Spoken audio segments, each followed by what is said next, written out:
cette année, Marcel a décidé de passer le flambeau à Jean-François. As-tu décidé de passer le flambeau? Ben, en fait, comme je tombe inévitablement en congé maternité, effectivement, la force fait loi, la force des choses fait loi. Mais en même temps, ça a été un véritable plaisir parce que ça a amené le festival beaucoup plus loin. Puis on a pu réinventer aussi la forme des présentations des soirées. Et Jean-François Nadeau, donc, reprend la direction artistique à partir de maintenant. Ouais, je salue l'ouverture de Marcel. Après 10 ans de festival, d'oser un remplacement comme ça, puis de relancer les choses un peu comme en amour, ça peut juste faire du bien. Bravo.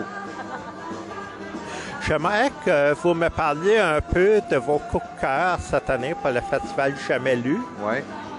Alors... Nos coups de cœur, ben, il y a beaucoup de textes, hein? Il y a 32 auteurs réunis, mais il y a surtout 8 textes au cœur du festival. Évidemment, si je vous dis que je les aime tous, ça va faire très convenu, mais c'est la réalité. Parce que 8, c'est pas beaucoup. Avec tous les projets qu'on reçoit en début d'année, là, 8, c'est vraiment une décantation nec plus ultra. Mais j'ai envie de vous parler de Statu Quo de Gilles Paulin-Denis, texte jeune public. C'est pas évident d'écrire pour les adolescents. Et un auteur de Vancouver, francophone bien sûr, il le fait avec une sensibilité super particulière. Moi, je trouve qu'il arrive à... On a utilisé le mot Polaroid pendant le lancement tout à l'heure, et c'est ça. Il réussit à créer un impressionnisme de la jeunesse tout en étant super direct, en touchant des zones super impudiques. Ben, je lui dis bravo. C'est vraiment un très beau texte. Statu Quo, c'est mon premier coup de cœur. Toi, Marcel? Moi, ben, en fait, évidemment, ben, tu as parlé des auteurs, donc je vais parler un peu des soirées spéciales. Il y a j'aime beaucoup l'idée de la soirée crépusculaire parce qu'elle est nouvelle aussi au Jamais Lu, faut quand même le mentionner. C'est une soirée qui décloisonne un peu les chapelles d'auteurs, qui réunit des dramaturges, des poètes, des performeurs, des musiciens-compositeurs, dans une littérature, dans une prise de parole beaucoup plus atmosphérique. Ils nous livrent des mémos, testaments, cartes de souhait. Je pense que ça va être super beau. Ça va être un voyage, en fait.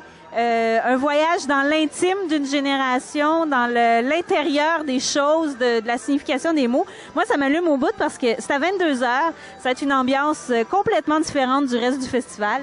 Ça, je pense que ça va être très, très chouette aussi. Ouais, voilà. Voilà pour nos coups de cœur. À vous la parole. Quelle est la prochaine question? Et le Festival du Jamais Lu, pour la 11e édition, ouais, va être de quand à quand cette année? C'est du 4 au 11 mai. Et je pense que c'est les plus belles dates qui soient. Avec les bourgeons. Comme avec les bourgeons. Et puis ce printemps québécois, ces étudiants qui sont nos bourgeons, qui sont notre grève. Être québécois, ça veut dire passer à travers 4 saisons, puis le printemps, c'est vraiment particulier ce qui se passe en nous. Là. La sève, là, c'est pas quétaine d'en parler.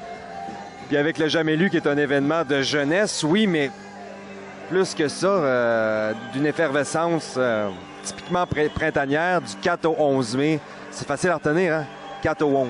4 au 11 mai. Super facile à retenir. On vous attend aux écuries. Tous les soirs et tous les après-midi même. Voilà. Et finalement, bon, j'ai parcouru le catalogue, comme je le disais.